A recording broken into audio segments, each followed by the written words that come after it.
Oi, Caio, meu nome é Vinícius, tenho 20 anos, gosto bastante dos seus vídeos.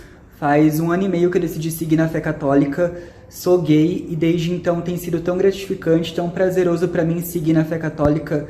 Eu não sei explicar o que eu sinto sendo católico, é algo tão fascinante, é algo tão incrível e eu gosto muito dos seus vídeos. Minha mãe é da Assembleia de Deus, mas ela é bem tranquila, ela me incentivou a ser católico, me incentivou na minha fé e gratidão pelos seus vídeos. Te acompanho e tamo junto. Um beijo, meu filho. Vinícius, não é? Que legal, Vinícius. Ver você tão claro, tão límpido, tão cristalino, tão objetivo, tão direto. Olha só, nos Estados Unidos, ainda mais do que aqui, a Igreja Católica Americana, em muitos lugares, tem sido mais evangélica do que as igrejas evangélicas americanas. E eu tenho alguns amigos que foram, inclusive, alguns deles missionários no Brasil, missionários evangélicos, que passaram a vida inteira pregando aqui. Alguns deles têm me dito, o primeiro que me disse isso já faz uns 20 anos, ou 25, que os filhos dele, que cresceram numa igreja evangélica no Brasil, não conseguiam se adaptar à igreja evangélica nenhuma nos Estados Unidos, com aquela teologia da prosperidade, confissão positiva. Aí iam para as igrejas históricas, era aquela coisa fria, sem fé, era só aquela confissão da Trindade, Pai, Filho, Espírito Santo, e nada mais. Cristo Jesus não tinha ressuscitado, a cruz era um símbolo de bondade, essa coisa toda, que muitas vezes acomete os acadêmicos e os teólogos protestantes históricos. E aí os filhos ficaram tão cansados que encontraram uma igreja católica onde tinha um padre que pregava só o evangelho, o coração deles foi sendo edificado, não eram obrigados a nenhum tipo de culto idolátrico de nenhuma natureza, livres para entrar, para sair, para fazer parte, acabaram se tornando parte e edificados. E o pai, à semelhança da sua avó, que é um homem compreensivo e de Deus, falou, olha, foi lá, viu, ouviu, falou, aqui está melhor do que aonde, por exemplo, eu estou indo. Porque eu mesmo já estou que eu não aguento mais lá onde eu estou indo. Aqui está melhor, o meu conselho é fiquem aqui. Está até um lugar melhor para criar os filhos do que nas igrejas que eu tenho ido. Depois disso eu ouvi de vários. Por exemplo, o filho de um autor cristão chamado Francis Schaeffer, o Frank Schaeffer, frequenta, depois de não ter mais aguentado a igreja reformada, protestante, com todas as suas idiosincrasias, acabou se tornando membro de uma igreja ortodoxa, se não me engano, da igreja ortodoxa grega, onde os padres podem casar, ter família e outras coisas mais, e se sentindo muito melhor naquela comunhão. Então, meu querido, isso tudo, de fato, tanto faz como tanto fez. O que importa é se o teu coração crê em Jesus. A única realidade diferenciadora, essencial, transformadora, a única que é condição sine qua non, o único dogma disso tudo é Cristo Jesus. E é o amor de Cristo por mim e o meu amor por Cristo no próximo. Isso é o que Tiago diz que é a única religião. Se alguém quiser ser religioso, Tiago, irmão de Jesus, diz: esse saiba que a única e verdadeira religião é essa, que é amar a Deus e é cuidar dos órfãos, das viúvas e dos pobres nas suas necessidades. Essa é a única e verdadeira religião, é o amor a Deus que se transforma em amor pela vida e na vida, especialmente pelos mais carentes e necessitados. É quando você dizima para a carência humana, para a necessidade humana, e não para o gasofilácio das riquezas nababescas, muitas vezes de padres, sacerdotes e pastores sem nenhum compromisso com Deus, mas que usam o nome de Deus para enriquecer e para dominar e para se empoderarem sobre a vida das pessoas. Continue me assistindo. Eu tenho convicção, se você continuar me assistindo, o Evangelho vai botar raízes tão profundas em você, você pode ir aonde você quiser nessa vida que nada vai lhe fazer mal. Nada. E você vai ter uma referência pela qual você vai poder avaliar o que é certo e o que não é certo. Você está apenas expressando um sentimento de familiaridade, de acolhimento. Bom, se você chegou lá e a família lá é muito melhor, a família que eu digo, a família comunitária, é muito melhor do que a família da igreja da tua mãe, na Assembleia de Deus, o que não é difícil ser. Cada vez mais as igrejas católicas estão se transformando em grupos de convívio muito agradável. Eu conheço muita gente católica e sou seguido por milhares de católicos e muitos padres que vão pegando daqui e levando para lá, pegando daqui e levando para lá. E já estão fazendo isso há muito tempo. O louvor é o mesmo, a comunhão é a mesma, o convívio é fraterno.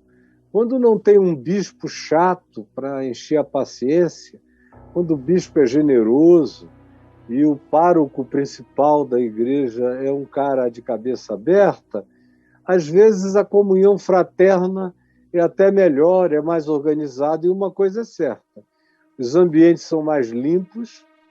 Você vai numa casa, num retiro católico, eu já fiz muitos retiros e conferências com os católicos e em lugares católicos também. São lugares simples e limpíssimos, colchões gostosos, fronhas limpas, não é aquela bagunça de retiro evangélico, é tudo arrumadinho. É como o retiro adventista, que também é tudo do bom e do melhor, legalzinho, simples e bem feito. Então não me admira o que você está dizendo, porque você não está inaugurando uma era. Quem me dera todas as igrejas evangélicas se tornassem lugares limpos, legais, de bom convívio humano, fraterno, não tão grandes, porque é outra coisa. A maioria das igrejas católicas não são mega paróquias, tem aqueles que frequentam e só vão domingo, e tem os que fazem parte da semana. Em geral, são algumas dezenas. E é aí que a família é formada. Já no meio evangélico, todo mundo tem que ter uma função, tem que ser uma mega comunidade onde todo mundo é obreiro, se ocupa de alguma coisa, senão o cara não volta mais, então tem que ter trabalho e função para ele, tem mais cacique do que índio. E aí começam aquelas guerras e disputas, quem manda em quem, vai ficando um negócio muito cheio de ódio. Então, quem me dera hoje os evangélicos aprendessem com alguns católicos, como muitos católicos já aprenderam no passado com os evangélicos, e como muitos padres católicos, amigos meus, me dizem que aprendem comigo todo dia. Tem muito padre, amigo meu, amigo, que me diz que eu sou o pastor deles. Sou meu bispo que não saiba, mas o meu pastor é você. É com você e de você que eu ouço a palavra, é por você que eu sou exortado, edificado, disciplinado no Evangelho, é em você que eu vou crescendo em Cristo. E me perguntam o que fazer, eu digo, leve isso para dentro. Transmita essa mensagem lá. O que Martinho Lutero queria era isso. Martinho Lutero não quis dividir nada. Acabou que aconteceu uma divisão na hora que quiseram matá-lo.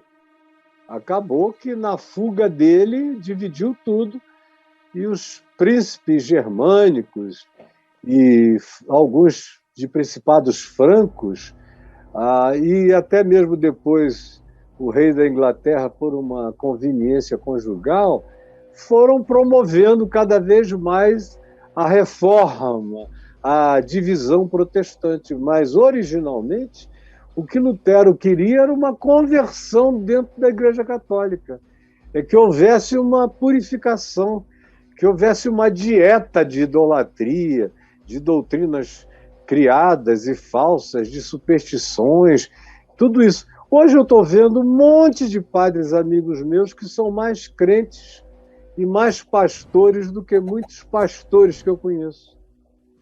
E pregam mais o evangelho do que a grande maioria dos pastores consegue pregar. Então, meu filho, continue a me ouvir, e o fato de você ser gay, na Igreja Católica, na maioria das vezes, isso não ajuda. É porque, oficialmente, eles não têm uma política de acolhimento. Oficialmente. Mas, extraoficialmente, informalmente, a Igreja Católica é muito mais acolhedora para gays do que a Igreja Evangélica. Porque na Igreja Evangélica nem os crentes acolhem, nem os pastores, nem liderança nenhuma. O cara vai logo para o inferno. Na Igreja Católica, o discurso é um discurso contra a homossexualidade. Aí veio o Papa Francisco, e disse: não, os homossexuais são humanos e têm direito a amar. E começou assim. Depois ele disse: eles têm direito a, como cidadãos que se amam, se casarem e legalizarem a sua situação. Agora ele já está dizendo: não só tem direito a legalizar a situação, mas como cristãos, eles têm direito a participar da missa com toda a liberdade. Daqui a pouco eles vão dizer, eles têm direito à comunhão, a participar da Eucaristia e do vinho e disso e daquilo.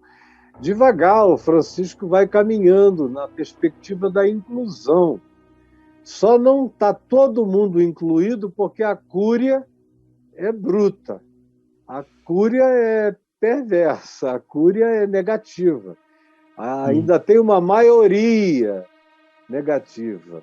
Mas esse povo está morrendo, está sendo transferido para outra dimensão.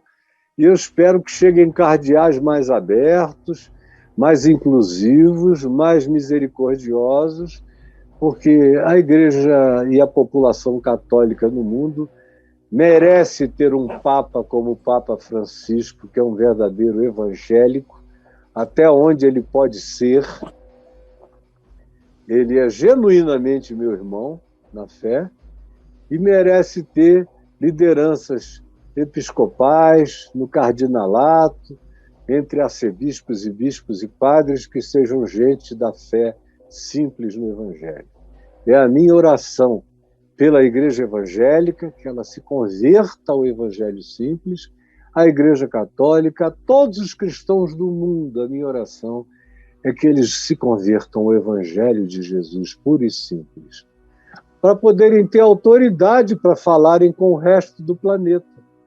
Porque do jeito que são, qualquer ateu da Terra diz: olha, eu não sou nada, não sei nem nada de Deus, ou agnóstico, não sei nem se Deus existe, mas sei o seguinte, que eu trato o meu próximo melhor do que esses caras, e que eu respeito a natureza mais do que esses caras, e que a minha fé na vida é melhor do que a fé que eles dizem possuir em Deus. E quanto a isso, não há a menor dúvida, para a vergonha desses que professam essa fé, que só gera blasfêmia contra o nome de Deus. Então, meu filho Vinícius, que o Senhor te abençoe, fique firme aqui comigo, você só vai crescer. Dê um beijinho na sua mãe, peça para ela assistir junto com você também, tá bom? Deus te abençoe.